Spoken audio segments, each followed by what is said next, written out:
in an ideal world, all of our stakeholders for a Scrum team would agree and live in perfect harmony and just be happy with what the product owner has laid out on the product backlog. We know in reality that's often not the case. Stakeholder A wants something before stakeholder B. Stakeholder C disagrees with both of those guys. They disagree. They have different ideas of where the product should go. How do you, as a product owner, we'll say, in the middle of all that, how do you deal with the differing opinions from your stakeholders? Are we talking legally here? Talking what? Legally? Legal ways How to do we deal with them? things on a legal way? Legally, got it. Yeah, let's stick to the legal ways first. We'll do the illegal ways for, responsive advisors after hours. So legally, how do we deal with stakeholders? I want to challenge the idea of an ideal scenario. Can you imagine a world in which we all agree? How boring would that be? Like, if that was the case, you go to the restaurant and there's like one menu item. Everybody wants cheeseburger with fries and a side of cheese curds or something like that. And if everyone had the same opinions, then I'm out. Get me a different planet. But that's not the case. And of course, in product management, you're going to have stakeholders with a variety of views. And I think that's okay. How do you handle it, though, is difficult because your stakeholders desperately want what they want. They're going to conflict. And you've got a product owner that feels torn in the middle that wants to really appease or satisfy everybody in the room. I think that's also one of the misnomers. That is not the goal or necessarily the strategy for a product owner to appease and please all stakeholders. What can be a better approach, though, is to bring stakeholders under a common purpose and goal and watch what happens. So I'm going to go with the emphasis on product owners. Get a legitimate goal that has legitimate value and see what happens. I think stakeholders might begin to come in alignment with you. Yeah, my approach. You, Rob? Oh, yeah. I mean, my approach would be similar, but definitely I'd focus a little bit more on the transparency end of things. So Susie might have a very different goal than Johnny, and Johnny a different goal than Ralph, and you put all these people together and they don't care what each other thinks.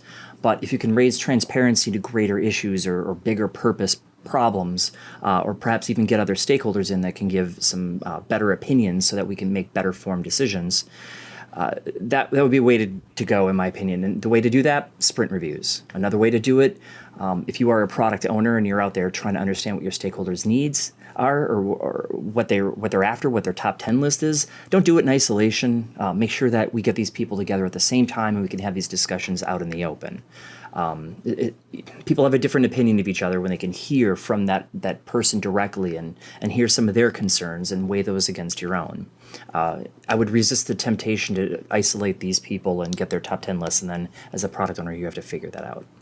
Yeah, I agree with both of you. I think making sure these conversations are having out in the open with transparency, we're having these group discussions. We got to avoid the idea that we're coming to prioritization by committee, though. So getting everybody's voices heard is a really good thing. Making people feel heard, even if you can't satisfy their most important need, I think is important.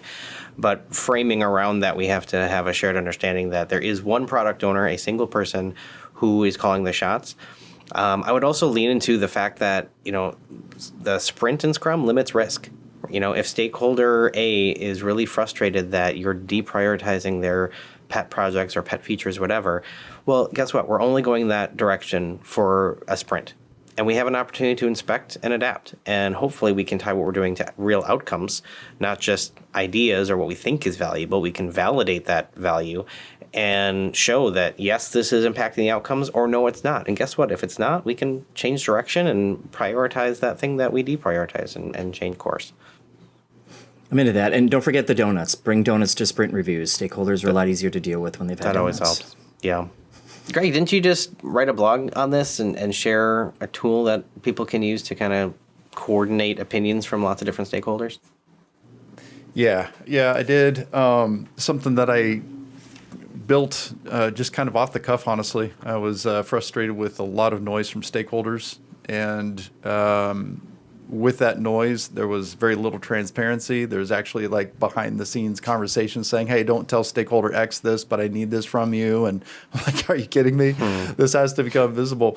So I ended up just curating a matrix. I went up to each my key stakeholders, limited it to just a handful, and then queried them, said, hey, give me your top 3, top of mind. Don't look at any inboxes or spreadsheets. Just let me know what's going on. And I'm going to make this visible for everybody to see. So put quickly the onus on them to give me 3 things. So imagine 15 things, a matrix of 5 by 3, in which you bring full transparency to everybody's top 3 priorities. That's basically what's in that description there below. But yeah, feel free to use that tool, see if there's some benefit from it, and let us know how it works for you. I just got a lot of benefit from it. So Nice. Use it. Did you know we teach professional Scrum courses? If not, check the links in the description for information about how you can join one of our professional Scrum courses and hang out with us.